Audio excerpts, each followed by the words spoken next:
Bendiga.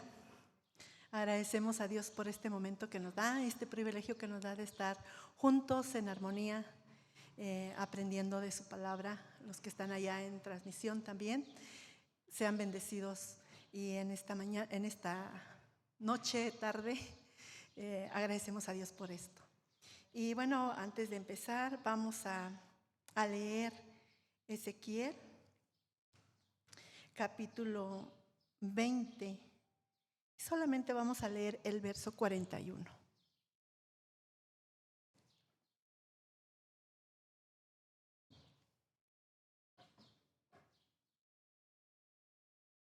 Amén.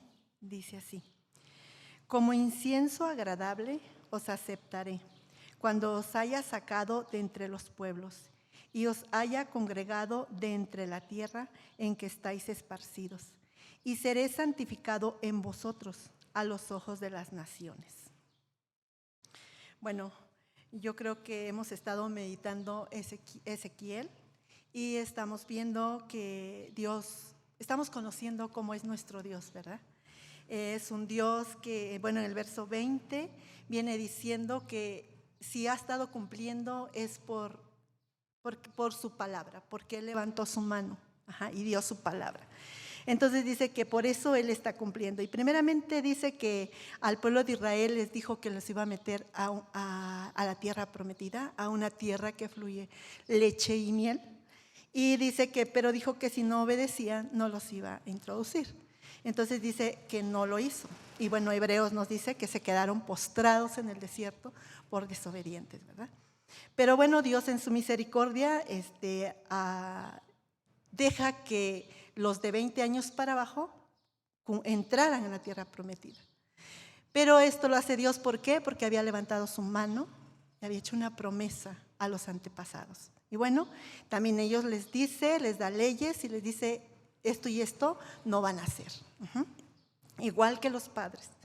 Pero ellos les dice, si no obedecen, dice, van a ser esparcidos a diferentes lugares. Y así sucede. Ahora lo estamos viendo, ¿verdad? Que el pueblo es llevado a Babilonia, a Siria. Y bueno, ahora Dios está diciendo algo aquí en el verso 41. Pero bueno, vamos a orar y luego entramos en nuestro tema. Bendito Dios glorioso, en esta hora, Padre, te damos gracias porque nos permites estar juntos con mis hermanos, algunos virtual, otros aquí presente, pero estamos juntos, Señor, y estamos en esa misma armonía de querer conocerte y de querer ser santificados por ti, Padre. Señor, en esta tarde, Señor, oramos que sea tu Espíritu Santo hablando a nuestra vida y, Señor, que solamente sea tu palabra. Como dijera tu siervo Pablo, yo no hice más que hablar de Jesucristo. Señor, ese sea también el deseo de mi corazón, solamente hablar tu palabra, Señor. Padre, pongo todo en tus manos y haz tu perfecta voluntad en nuestras vidas, en el nombre de Jesús. Amén. Bueno, volvemos a leer ese pasaje, verso 41. Dice, como incienso agradable os aceptaré, cuando os haya sacado de entre los pueblos y os haya congregado de entre las tierras en que estáis esparcidos. Y seré santificado en vosotros a los ojos de las naciones. 3 cosas vi en este pasaje. Primero dice que el pueblo va a regresar, ¿sí? Vemos a un Dios que cumplió, ¿verdad? Ha estado cumpliendo y ahora les dice que van a regresar de allá de Babilonia, donde están esparcidos. Y dice que van a venir, pero hay otra cosa. Dice que cuando ellos regresen, ¿qué va a pasar también? Dice que van a hacer un incienso agradable y que Dios va a aceptar. Ellos van a hacer un incienso agradable, una ofrenda agradable que Dios va a aceptar. Y luego también dice que seré santificado en vosotros a los ojos de las naciones. Dios va a permitir, va a tener el privilegio ese pueblo de que sea Dios santificado en ellos. Así dice, ¿no? Y seré santificado en ustedes. 3 cosas vi en este pasaje. Y si nos damos cuenta y vamos a nuestro contexto, vamos a notar que no se está cumpliendo de completo este pasaje. Y vamos a Esdras, capítulo 3. Aquí regresa el primer grupo ya de Babilonia. También fue por orden de Dios. Dios dice que puso su espíritu en el rey de Persia, rey Ciro, y le dice que ya que regrese el pueblo y que vayan a construir el templo. Entonces él dice, me ha mandado que edifique casa en Jerusalén. O sea, Jehová me ha mandado. Entonces él dice, ¿quiénes quieren ir? Y van a reconstruir el templo, regresan, se cumplió los 70 años, dice, como Jeremías lo había dicho. Entonces, Dios, ¿qué está haciendo ahí? Cumpliendo lo que aquí está diciendo, los voy a regresar. Entonces, Dios está regresando a Israel. Y mire cómo regresa el pueblo. Dice que entonces empieza a ver que, ¿cómo van a hacer? No van a reconstruir el templo. Entonces, en el 2:68 dice, y algunos de los jefes de casas paternas, cuando vinieron a la casa de Jehová, que estaba en Jerusalén, hicieron ofrendas voluntarias para la casa de Dios, para reedificarla en su sitio. Según sus ordenanzas, dieron al tesorero de la obra, según sus fuerzas, dieron según lo que tenían. Entonces ellos dieron para la obra. Pero si nos vamos en el capítulo 3, verso 11, miren el pueblo cómo estaba, hermanos. Y cantaban, alabando y dando gracias a Jehová y diciendo, porque Él es bueno, porque para siempre es su misericordia sobre Israel. Y todo el pueblo aclamaba con gran júbilo, alabando a Jehová, porque se echaban los cimientos de la casa de Jehová. Estaban contentos, estaban felices, porque estaban reconstruyendo el templo. Habían vuelto 70 años, hermanos, estuvieron en cautiverio. Y seguramente algunos jóvenes se habían ido y regresaron, porque en el verso 12 dice, y muchos de los sacerdotes, de los levitas y de los jefes de casas paternas, ancianos que habían visto la casa primera, esto quiere decir que habían regresado, gente que había sido llevado, no ya segunda generación, ¿no? Sino que de los que se habían ido, tal vez jóvenes, regresaron. ¿Pero qué pasó con ellos? Dice, viendo echar los cimientos de esta casa, lloraban en alta voz. No sabemos si lloraban de alegría o tristeza, porque puede ser de alegría porque regresaron. Pero también puede ser de tristeza porque estaban reconstruyendo un templo que ya no se iba a reconstruir con la majestuosidad, con esa ¿cómo se dirá? Sí, majestuosidad del templo, ¿no? Llena de oros. ¿Cómo estaba el templo que había hecho Salomón? Entonces, no sabemos el motivo por qué, pero lloraban. Habían visto la casa anterior, entonces tenían ese recuerdo. Y dice, mientras muchos otros daban grandes gritos de alegría.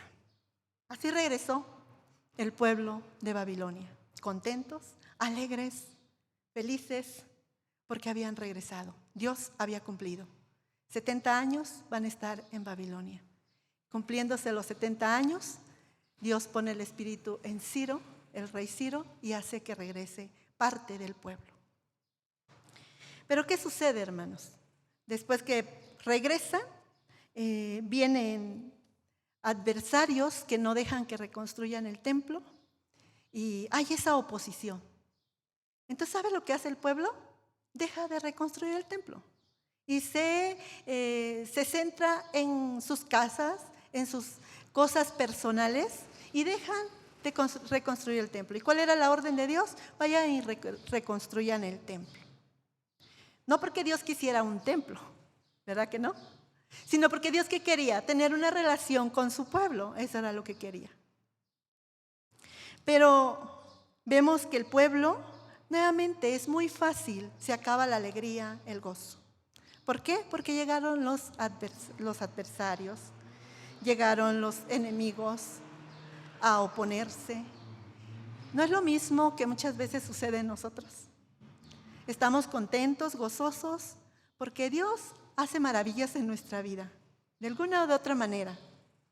Pero cuando vienen las adversidades, ¿qué sucede? Nos olvidamos de Dios y ya no queremos ir a la palabra. Bueno, pero ese no es el tema. Quiero que veamos la actitud del pueblo, cómo estaba el pueblo. Y bueno, después tiene que Dios levantar profeta, levanta a Ageo, a Zacarías, a decir que el pueblo se levante de nuevo y comience a reconstruir el templo. En esto llega Esdras y también empiezan ahí a reconstruir el templo, pero Esdras se dedica a enseñarles la palabra. Y entonces es cuando el pueblo acepta sus pecados y se vuelven a Dios.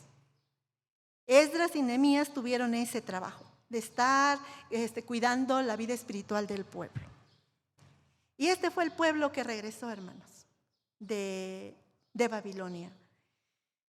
Pero ¿qué sucede? Dios, como había dicho, lo leímos 2 veces en el verso 40, que Dios iba a santificar su nombre en ellos. Luego vamos a explicar qué significa esto. Y luego también decía que Dios se iba a agradar de ellos.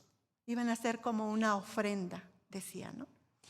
Pero si vamos a Nehemías, no vamos a leer todos los versos por el tiempo, pero sí vamos a leer, dice que, en capítulo 13, Nehemías 13, solo la primera parte vamos a leer del verso 6, para que nos demos cuenta cómo era este pueblo. Dice en el verso 6, mas a todo esto yo no estaba, está hablando Nehemías, mas a todo esto yo no estaba en Jerusalén, solamente esa parte. Dice que Nehemías no estaba en Jerusalén. ¿Y qué estaba sucediendo en la ausencia de Nehemías? Mire lo que pasaba. Dice en el verso 4, y antes de esto el sacerdote Eliasib, siendo el jefe de la cámara de la casa de Dios, había emparentado con Tobías. Tobías era aquel que se opuso a reconstruir el templo. Ahora, ¿qué había hecho este sacerdote? Había aparentado con él. Y mire lo que hizo. Y le había hecho una gran cámara en la cual guardaban antes las ofrendas y el incienso, los utensilios, el diezmo, el grano del vino y del aceite, y que estaba mandado a dar a los levitas, a los cantores y a los porteros y a la ofrenda de los sacerdotes. O sea que esa cámara dice que estaba llena de todo esto que era ¿para quién? Para los sacerdotes, para los levitas. Pero al aparentar con Tobías, dice que le da la cámara y entonces eso ya no está lleno de cosas para los levitas. Entonces los levitas ya no recibían su ayuda. Los sacerdotes ya no recibían la ayuda. Todo esto estaba pasando cuando Nehemías llega. Y entonces les empieza a regañar, pero algo que también estaban haciendo es que se estaban relacionando matrimonialmente con gente de alrededor, algo que Dios les había dicho que no lo hicieran, ¿no? Eso decía la ley, y que por eso fueron llevados a Babilonia. Pero entonces aquí en el capítulo 13, verso 25, dice que ¿qué hace Nehemías? Y reñí con ellos, y los maldije, y herí a algunos de ellos, y les arranqué los cabellos, y les hice jurar diciendo, no daréis vuestras hijas a sus hijos, y no tomaréis de sus hijas para vuestros hijos, ni para vosotros mismos. Mire cómo es la postura de Nehemías. Es tajante ante el pecado, ¿verdad? Está enojado. Dice, me airé por la forma que estaba viviendo el pueblo, ya relacionándose con los de alrededores. Y en el verso 26 le va a decir que no aprenden cómo Salomón pasó lo mismo y que Salomón por tener mujeres extranjeras los llevaron a pecar. Entonces no pueden entender eso. O sea, estaba enojado Nehemías. Otra cosa que estaban haciendo los nobles, los ricos, estaban humillando a los pobres. Aún ellos se quejan con Nehemías y le dicen, es que ya nos quitaron hasta nuestros hijos Y ya no tenemos comida, ya no tenemos pan, y Nehemías está enojado por todo esto. Pero quiero que veamos la actitud del pueblo. Ya regresaron. ¿Y Dios qué dijo? No decía que los iba a regresar y que ellos iban a hacer ofrenda de aroma agradable delante de Él. Y que iba a poner su santidad, lo iba a poner en ellos, dijo, ¿no? Me voy a santificar en ustedes, así les dijo. Pero entonces, ¿qué está pasando? Miren, hermanos, aquí estaba Nehemías, estaba Esdras, y les estaba enseñando la palabra. Y algo que vemos en estos libros es que el pueblo siempre estuvo oyendo la voz de Dios a través de estos sacerdotes. ¿Y qué hacían? Escuchaban y escuchaban, ¿sí? Y iban al arrepentimiento, entendían y obedecían. Pero estaba Nehemías, pero estaba Esdras, que les estaba enseñando. ¿Qué significa esto entonces? Que hay la necesidad de que esté la palabra. Porque si la palabra no está, ¿cómo van a vivir entonces? ¿Cómo nos revela que vivían? Y cuando ellos llegaban y les enseñaban, ellos se arrepentían y volvían a vivir bien, ¿verdad? Entonces vemos que es la palabra la que les tiene que dirigir y caminar en el camino del Señor. ¿Sí? Igual, de la misma manera con nosotros. Mire, hermanos, si vamos a Malaquías, es el último profeta que profetiza en el Antiguo Testamento. Malaquías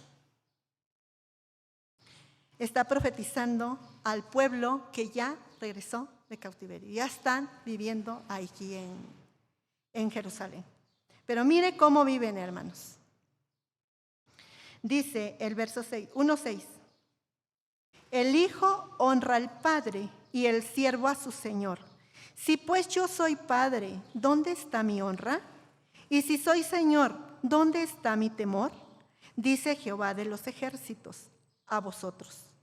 Oh sacerdotes, ¿a quién les está hablando, hermanos?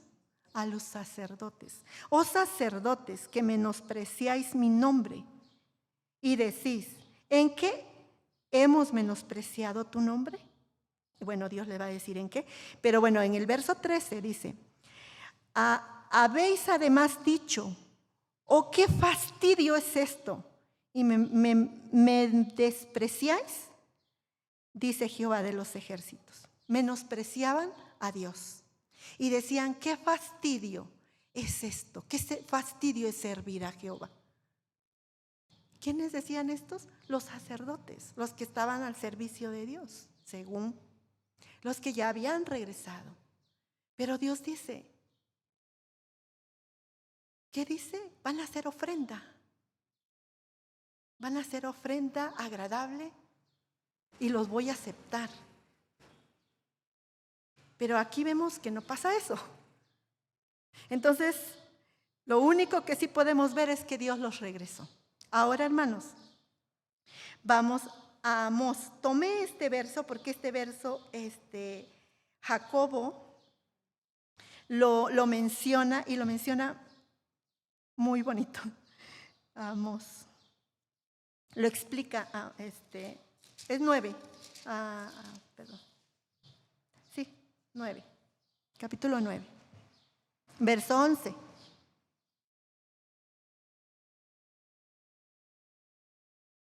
Mire lo que dice.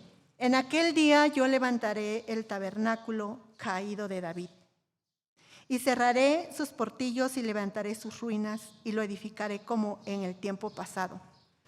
Para que aquellos sobre los cuales es invocado mi nombre posean el resto de Edom y a todas las naciones, dice Jehová, que hace esto. Primeramente en el 11 está diciendo, en aquel día yo levantaré el tabernáculo caído de David. ¿Cuál es este tabernáculo caído de David? ¿Se acuerdan en 1 Samuel capítulo 7? Dios le había hecho una promesa a David. y le había dicho que le iba a hacer una casa firme, ¿verdad? Y su reino iba a ser eterno, ¿verdad que así dijo? Bueno, Dios aquí en Amós está diciendo que va a haber un día en que, ¿qué va a pasar? Va a reconstruir ese tabernáculo caído. ¿Qué significa ese? Ese tabernáculo significa ese reino de Jesucristo. Iba a venir a reconstruir a ese Israel. Entonces aquí está hablando de ese reino, de Jesucristo.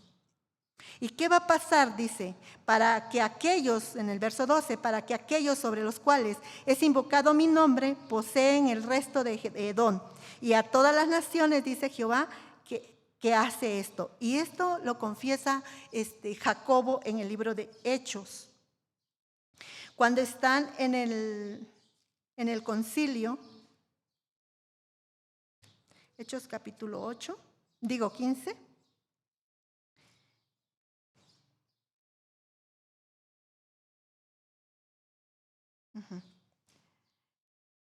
¿Ya lo encontramos? Hechos 15. Verso 7, vamos a leer en adelante, yo les digo hasta dónde. Dice, y después de mucha discusión, hubo discusión porque querían que los gentiles fueran circuncidados. Entonces habían unos fariseos que se habían convertido al cristianismo y entonces ellos pedían que estos gentiles también fueran circuncidados. Entonces Pedro se va a levantar y va a decir esto. Y después de mucha discusión, dice en el verso 7, Pedro se levantó y les dijo, varones hermanos, vosotros sabéis cómo ya algún tiempo que Dios escogió a los gentiles, oyesen por mi boca la palabra del evangelio y creyesen, dice. Y Dios que conoce los corazones les dio testimonio dándoles el Espíritu Santo, lo mismo que a nosotros. Y ninguna diferencia hizo entre nosotros y ellos, purificándolo por la fe sus corazones. Entonces aquí está diciendo Pedro que no hay diferencia, ¿verdad? Que como ellos como judíos fueron bautizados con el Espíritu Santo, también los gentiles fueron bautizados con el Espíritu Santo. Entonces dicen, no hay diferencia, dice Pedro. En el verso 11 dice, antes creemos que por la gracia del Señor Jesús seremos salvos de igual modo que ellos. O sea, de la misma manera que nosotros somos salvos por gracia, dice Pedro, de la misma manera ellos como gentiles son salvos por gracia. Entonces, dice que todos se callan, ya no hablan, pero entonces Jacobo es ahí donde menciona este verso, el de Amós. Dice, miren el verso 13, y cuando ellos callaron, Jacobo respondió diciendo, varones hermanos, oídme, Simón ha contado cómo Dios visitó por primera vez a los gentiles para tomar de ellos pueblo para su nombre. Y con esto concuerdan las palabras de los profetas, como está escrito, después de esto volveré y reedificaré el tabernáculo de David, que está caído, y repararé sus ruinas, y lo volveré a levantar, para que el resto de los hombres busquen al Señor. Dice, y todos los gentiles sobre los cuales he invocado mi nombre, dice el Señor, que los hace conocer todo esto desde tiempos antiguos. Entonces está hablando que los gentiles también son incluidos en esa salvación, ¿verdad? Dice que también somos salvos por gracia, dice. Esto, hermanos, es un gran privilegio que Dios nos está mostrando en Ezequiel que nosotros estamos meditando. Que dice que el pueblo regresará y será una ofrenda agradable delante de Él. Y Él lo va a aceptar, dice. Va a aceptar aquella ofrenda agradable que va a ser la persona. Y aquí está diciendo que nosotros estamos involucrados en ese pueblo. Somos iguales como los judíos. Dice, no hay diferencia. Somos iguales. Entonces, esa promesa, hermanos, es también para nosotros. Pero ahora nos preguntemos, entonces, ¿cómo Dios va a santificar su nombre en nosotros? ¿Cómo va a hacer eso Dios? Si Él ya es santo. También, hermano, es un privilegio que Dios permita que nosotros santifiquemos su nombre. ¿Cómo lo podemos hacer?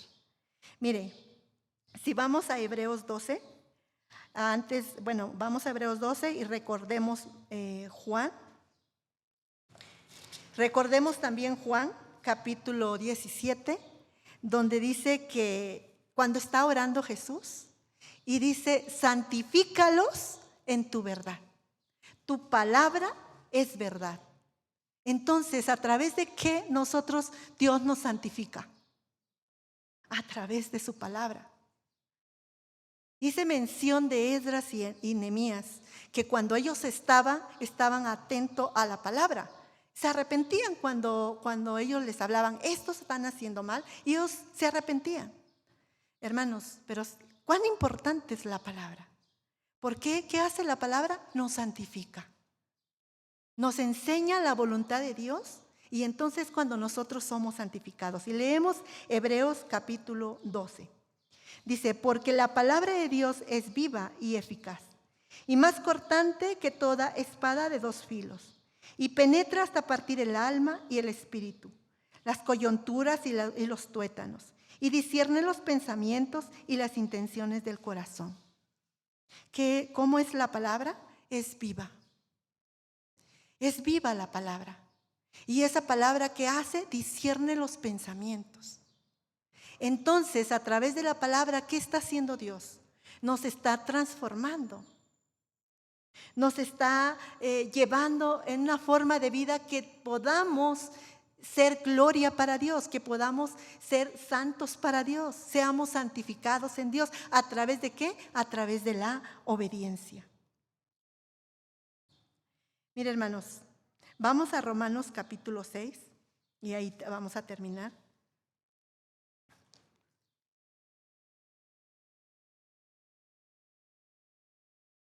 Capítulo 6, verso 22.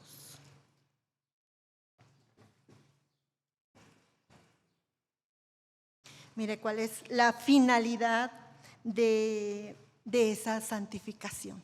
¿Cuál es el fin? Mire lo que dice en el 22. Dice, mas ahora que habéis sido libertados del pecado y hechos siervo de Dios, tenéis por vuestro fruto la santificación y como fin la vida eterna.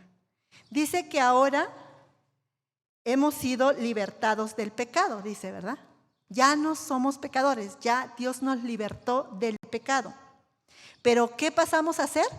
Siervos de Dios. ¿Y qué es un siervo, hermanos? Alguien que obedece, ¿verdad? A su amo, a su Señor. Entonces nosotros ya pasamos a ser siervos de Dios. Somos personas que obedecemos a nuestro Dios, porque somos siervos de Él. Fuimos perdonados, dice. Pero dice, tenéis por vuestro fruto la santificación.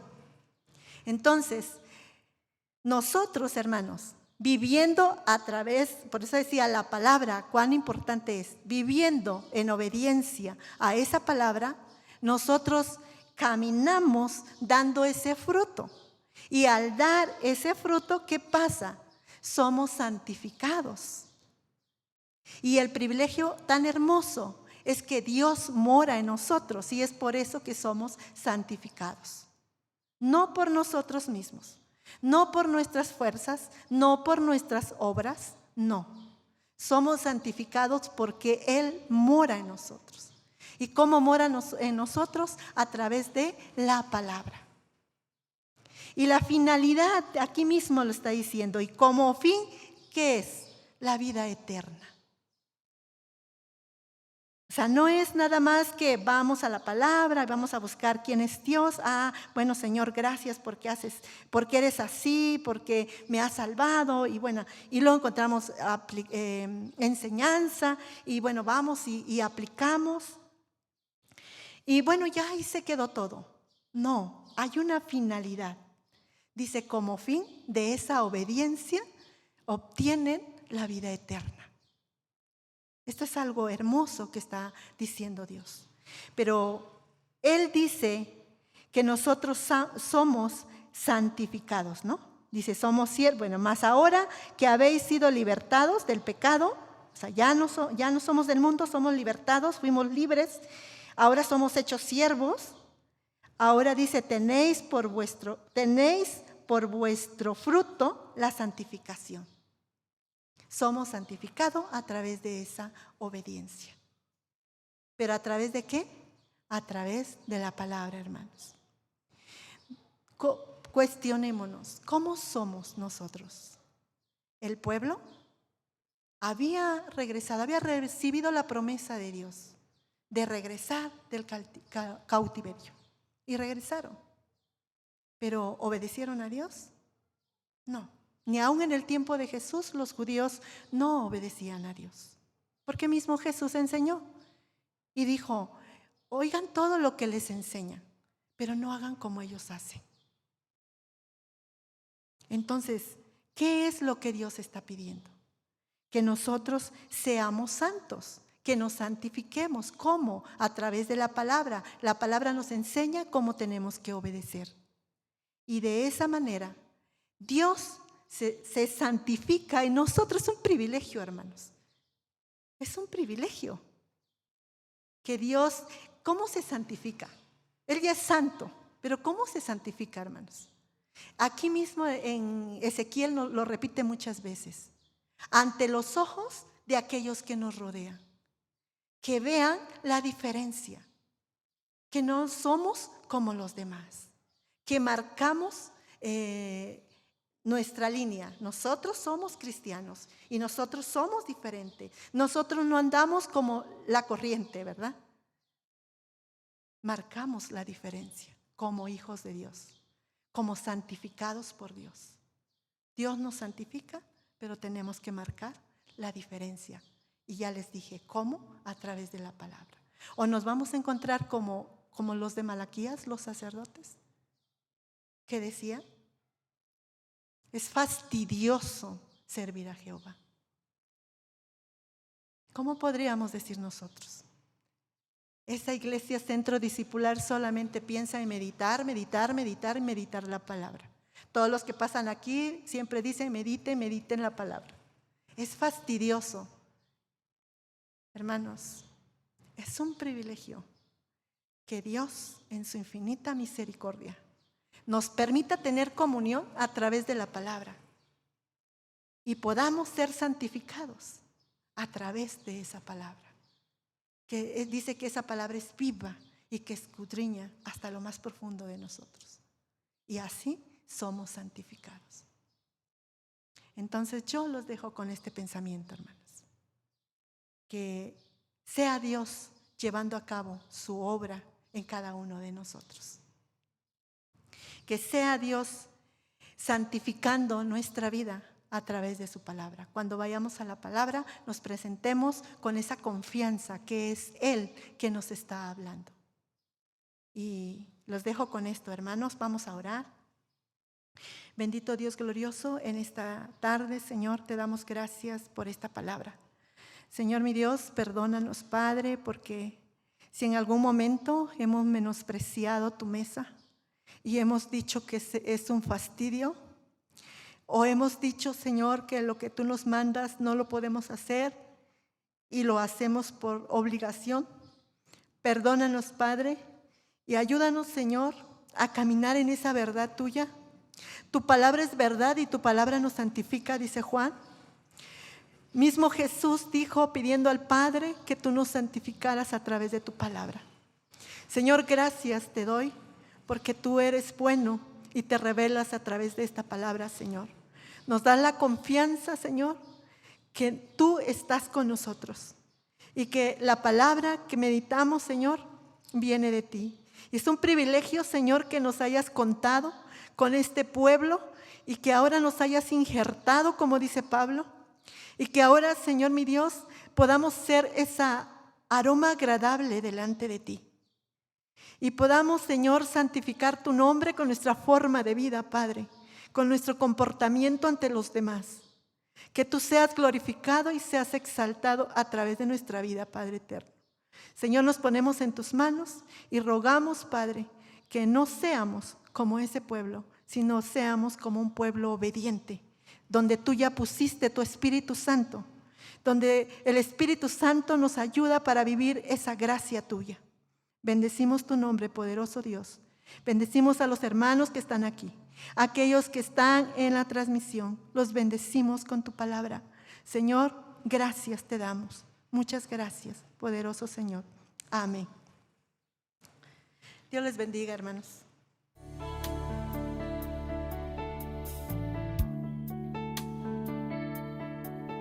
En